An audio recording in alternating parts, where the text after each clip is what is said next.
सिर्फ सपने नहीं दिखाते, सपनों के घर भी बनाते हैं हम।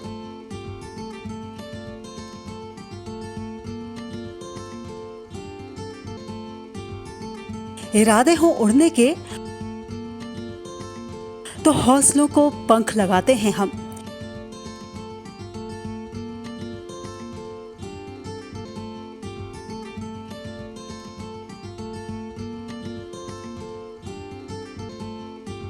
क्योंकि हम हैं लोढ़ा बिल्डर्स, सच की बुनियाद पर मजबूत इमारत।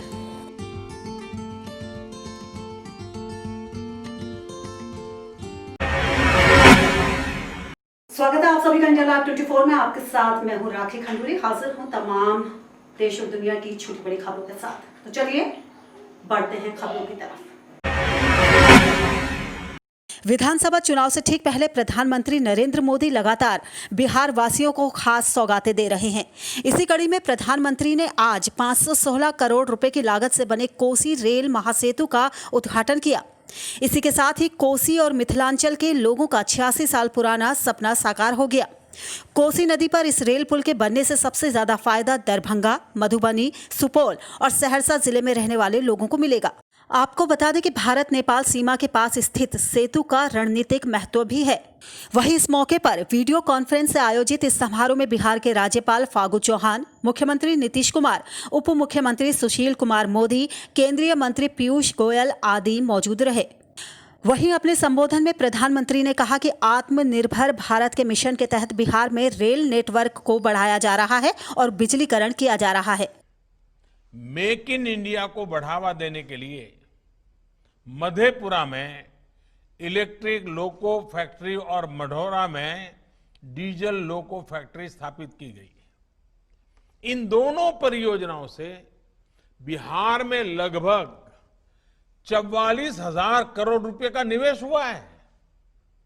ये सुनकर हर बिहारवासी को गौरव होगा कि आज बिहार में 12,000 हॉर्स पावर के सबसे शक्तिशाली विद्युत इंजन बन रहे हैं।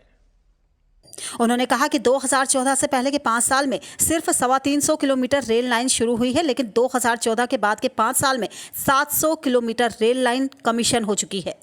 बिहार में रेल नेटवर्क के लगभग 90% हिस्से का बिजलीकरण पूरा हो चुका है। बीते 6 साल में ही बिहार में 3,000 किलोमीटर से अधिक के रेल मार्ग का बिजलीकरण हुआ है। आज इसमें 5 और प्रोजेक्ट जुड़ गए हैं। भारत सरकार ने 2020 में हमारे देश को और बिहार को एक उपहार दिया है, कोसी रेल महासेतु, जो 2 किलोमीटर लंबा है। कहाँ 1887 में 250 फीट लंबा पुल, वो भी एक उपलब्धि थी, लेकिन ये एक हम देशवासियों के लिए महा उपलब्धि है, कोसी रेल महासेतु। हम भारत सरकार से वादा करते हैं कि हम इसे अपना समझेंगे और इसे संभाल के रखेंगे। इंडिया लाइव 24 के लिए रायपुर से प्रदीप खातरकर की रिपोर्ट। भागलपुर के शिव नारायणपुर पूर्व रेलवे नवविद्युतीकरण रेलवे खंड का उद्घाटन भारत के प्रधानमंत्री नरेंद्र मोदी ने डिजिटल माध्यम से किया। इस दौरान पूर्व रेलवे मालदा के डीआरएम सहित रेलवे के कई कर्मचारी मौजूद रहे। वहीं उद्घाटन डिजिटल समारोह में बिहार के मुख्यमंत्री नीतीश कुमार भी मौजूद थे। इस दौरान मालदा डिवीजन के डीआरएम ने कहा कि रेलवे के विद्युतीकरण होने से रेल की गति में तेजी आएगी, साथ ही इस रूट से कई एक्सप्रेस रेलगाड़ियां चलाने में भी बेहतर सुविधा होगी।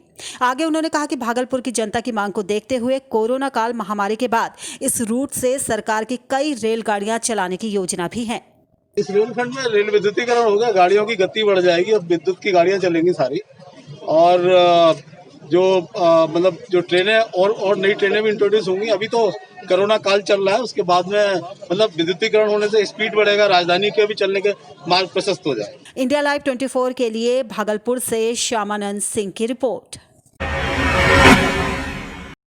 समस्तीपुर की राजद विधायक अख्तरुल इस्लाम शाहीन ने समस्तीपुर में 57 लाख की योजनाओं का शिलान्यास व उद्घाटन किया, जिसमें प्रमुख रूप से लगुनिया सूर्यकंठ, जितवारपुर निजामत पंचायत, जितवारपुर चौथ व नगर परिषद वार्ड संख्या 19, 22, 23, 26 में सड़कों का उद्घाटन व शिलान्यास तथा संत कबीर कॉलेज में ओपन जिम सहित 11 योजनाओं का उद्घाटन शिलान्यास शामिल है। कार्यक्रम को संबोधित करते हुए विधायक अख्तरुल इस्लाम शाहीन ने कहा कि मेरा हर पल समस्तीपुर विधानसभा क्षेत्र को सुंदर बनाने का है। शाहीन ने कहा कि जनता का भाई व बेटा बनकर सदैव उनकी सेवा की है, कर रहा हूं और करता रहूंगा। उन्होंने कहा कि आपने जो जिम्मेवारी मुझे सौंपी है उसे मैं पूरी कर्तव्य निष्ठा से पूरा कर रहा हूं। अपने संबोधन के क्रम में उन्होंने कहा कि यहाँ की जनता विधायक जी से काफ़ी खुश है तथा विधायक के क्षेत्र में जितने भी वादे किए थे वह सभी क्रमबद्ध तरीके से पूरे हो रहे हैं। क्षेत्रीय जनता के बीच शाहीन की विलक्षण कार्यशैली और मिलनसार व्यक्तित्व का ही परिणाम है कि आज भी वे जन जन के दिलों में बसे हैं। यही कारण है कि एक ओर जहां उनका जनाधार और लोकप्रियता का ग्राफ लगातार बढ़ रहा है, तो वहीं बेहद अपनेपन से मिलने के कारण हर व्यक्ति उनका मुरीद भी हो जाता है। पहली बार मैंने कोशिश किया है कि एक गरीब गुरबा को और मिडिल क्लास के परिवार को जिम जाने में हज़ारों रुपए खर्च महीने के करने पड़ते हैं। इसलिए हमने एक ओपन जिम दिया है जो पूरे बिहार के लिए एक उदाहरण के रूप में होगा। और मुझे लगता है कि इससे निश्चित रूप से इस इलाके के लोग बच्चे को सेहत और स्वास्थ्य के लिए बहुत लाभदायक होगा। और अगर इसका अच्छा रिस्पांस रहा तो हर पंचायत में मेरी इच्छा है कि हम ओपन जिम दें और चिल्ड्रेन पार्क भी हम देना चाहते हैं। हर पंचायत में चिल्ड्रेन पार्क दें। इंडिया लाइव 24 के लिए समस्तीपुर से नितेश कुमार की रिपोर्ट। और यहाँ पर हम रुकेंगे एक बहुत ही छोटे से ब्रेक के लिए, लेकिन आप कहीं जाइएगा नहीं, हम जल्द हाजिर होंगे।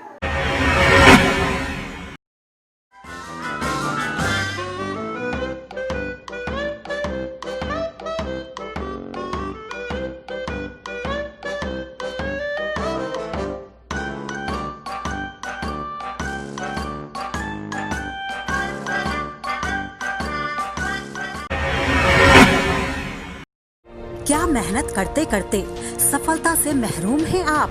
क्या हर रोज जिंदगी के नए नए इम्तिहानों से परेशान हैं आप? करियर की उलझन से, रिश्तों में अनबन तक, मंगल के दोष से, राहु के कोप तक, शनि की ढैया से केतु के कष्ट तक अगर कर रहे हैं आपको परेशान, तो हम ढूंढेंगे आपके लिए समाधान। देखिए हमारा खास कार्यक्रम कहते हैं तारे, रोजाना सुबह 6:30 बजे सिर्फ इंडिया लाइव 24 पर। ब्रेक के बाद आपका स्वागत है। तो चलिए बढ़ते हैं अगली खबर की ओर। Ayodhya cooperative bank employees union के 49वें स्थापना दिवस पर यूनियन ने सरकार से जिला सहकारी बैंकों को बचाने की मांग की। इसके लिए यूनियन के पदाधिकारियों ने सरकार से अपील करते हुए कहा कि जिला सहकारी बैंकों का यूपी सहकारी बैंकों में विलय किया जाए। उन्होंने कहा कि इससे सरकार की योजनाओं का किसानों को पूरा लाभ मिलेगा, साथ ही जिला सहकारी बैंकों के कर्मचारियों का भी हित होगा, क्योंकि सहकारी बैंक एकमात्र बैंक हैं जिसमें किसान प्राथमिकता से अपना खाता खुलवाते हैं। इसीलिए सरकार जिला सहकारी बैंकों को बचाने के लिए उचित कदम उठाए। हम सहकारी समितियों बैंकों के माध्यम से किसानों की सेवा करते हैं। सहकारी बैंक ही ऐसा बैंक है जिसमें आम पब्लिक, आम किसान, आम भारतवासी खाता खुलवाता है। एक ऐसा किसान जो नेशनलाइज्ड बैंकों की चमक धमक में जाने में डरता है, वो सहकारी बैंक में खाता खुलवाता है। इंडिया लाइव 24 के लिए अयोध्या से ब्रजेश सैन की रिपोर्ट। एटा जनपद में विद्युत विभाग के अधिकारियों ने बड़ी कार्यवाही करते हुए 10,000 से अधिक बकायेदारों के बिजली के कनेक्शन काट दिए। जनपद के काशीराम कॉलोनी नंबर 2 पर प्रशासन की मौजूदगी में अधिकारियों ने बकायेदारों की बिजली के कनेक्शन काटे। बिजली विभाग की इस कार्यवाही से कॉलोनी में हड़कंप मच गया, जिसके बाद कुछ लोगों ने कुछ राशि जमा करके अपने कनेक्शन जुड़वा भी लिए। किसी पे 50,000 का बिल है, किसी पे 30,000 का है, जो जमा नहीं हो रहे हैं। शासन की मंशा है कि 24 घंटे बिजली दी जाए, जो बकाया है वो जमा हो। उसी के उपलक्ष्य में ये सारे के सारे कनेक्शन डिस्कनेक्ट करे जा रहे हैं ताकि ज़्यादा से ज़्यादा पैसा जमा हो जाए। और OTS जो इंडिया लाइव 24 के लिए एटा से संदीप शर्मा की रिपोर्ट। श्रम कल्याण मैदान से फिट इंडिया मार्च के साथ मतदाता जागरूकता मार्च का आयोजन किया गया, जिसका शुभारंभ उप विकास आयुक्त राकेश कुमार एवं जिला शिक्षा पदाधिकारी मनोज कुमार ने संयुक्त रूप से हरे झंडे दिखाकर किया। यह मार्च प्रातः 6:30 बजे श्रम कल्याण मैदान से प्रारंभ होकर एतवारी बाजार होते हुए समाहरणालय में जाकर समाप्त हुआ। मौके पर उप विकास आयुक्त ने कहा कि फिट इंडिया मार्च का उद्देश्य है कि रन करने से लोगों का स्वास्थ्य अच्छा रहता है, साथ ही हमारा जो प्रजातंत्र है वो भी स्वस्थ रहे, इसके लिए मतदान अवश्य करें। उन्होंने कहा कि जिनकी उम्र 18 वर्ष या उससे अधिक है वो अपना नाम मतदाता सूची में अवश्य जुड़वा लें एवं जिनका नाम मतदाता सूची में जुड़ा हुआ है वो मतदाता के दिन अपना मत का अवश्य प्रयोग करें। देश के प्रजातंत्र को स्वस्थ रखने के लिए मतदाता जागरूकता के तहत भी हम लोग ये अपील करना चाहते हैं कि जिस तरह से आप अपने आप को स्वस्थ रखने के लिए सुबह उठ के दौड़ते हैं, टहलते हैं, उसी तरह से देश के प्रजातंत्र को मजबूत करने के लिए, स्वस्थ रखने के लिए, उसके स्वास्थ्य के लिए आप मतदान करें, अपना नाम मतदाता सूची में जोड़ें, जो भी है छूटे हुए, और मतदान के दिन मतदान करें। इस अवसर पर जिला सूचना एवं जनसंपर्क पदाधिकारी रविंद्र कुमार, मॉडल मध्य विद्यालय की प्राचार्य Sunita Sinha, Career Public School के निदेशक डॉक्टर संजय कुमार सहित कई लोग मौजूद थे। इस माध्यम से लोगों को कहते हैं कि आप पहले स्वस्थ होइए। जब आप स्वस्थ हो रहे हैं, जब आपका शारीरिक विकास हो रहा है तो आपका स्वतः को जो है मानसिक विकास होगा।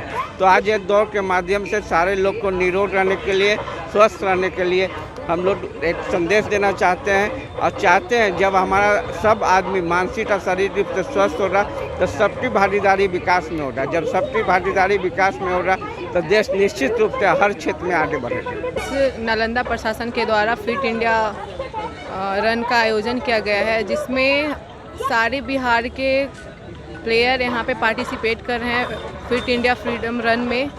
तो हम सभी को यही संदेश देना चाहते हैं कि सब आप लोग जहाँ भी रहें, घर में रहें या कहीं भी रहें, आप लोग फिट रहें और अपना वर्कआउट करते रहें और स्वस्थ रहें। इंडिया लाइव 24 के लिए नालंदा से मृत्युंजय कुमार की रिपोर्ट। और इसी के साथ इस बुलेटिन में बस इतना ही। दीजिए इजाजत, नमस्कार।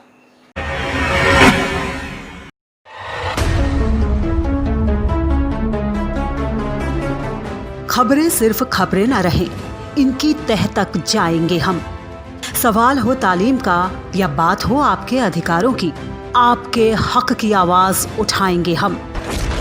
सीमा पर जवान से खेत में किसान तक, हिंद के हर योद्धा से आपको रूबरू कराएंगे हम। पड़ोसी की चाल से अपनों की ढाल तक, हर मुल्क के नजरिए को आईना दिखाएंगे हम। आंतरिक से अर्थ तक और रक्षा से विदेश तक, आपके लिए हर नित के मायने आपको समझाएंगे हम। तिरंगे के रंगों से उभरी हर तस्वीर तक, ग्रामीण भारत से वैश्विक भारत तक, देखिए हमारे साथ सिर्फ इंडिया लाइव 24 पर।